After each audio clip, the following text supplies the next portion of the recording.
famba ka gezi ku tshikelela ikhonomi ya Afrika-Dzonga naswona swi onhe swinene eka ku ndlandlamuka ka ikhonomi kambe swi tikomba mintlhontlho leyi yi nga kona sweswi yi nga ha ya emahlweni tanihileswi Eskom va vulaka leswaku michini ya vona ya ku humelerisa gezi ya ha ri na swiphiqo. The fact that it's now going year 14 or 13 that the government has shown an inability to solve the problem is a major concern.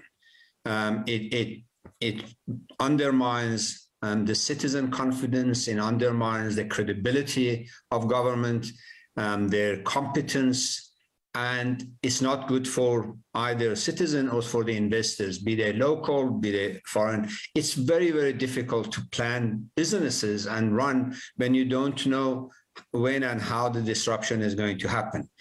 Eskom va kombela ntsivalelo eka maAfrika-Dzonga ni ku tlhela va vula leswaku va le ku tirheni hi matimba ku tiyisisa leswaku gezi ri tshama ri ri kona.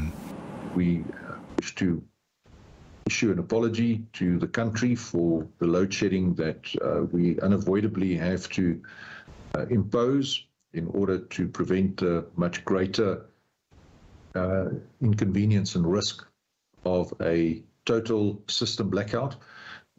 And I can again give you the commitment just based on my discussions this morning with the management team here at Duva.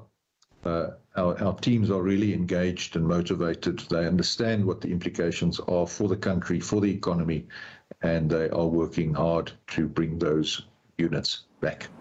Naswona ka tihakelo ta gezi xikan'we na ku tsematsemiwa ka gezi swi nga ha vavisa vaaki eswikhwameni.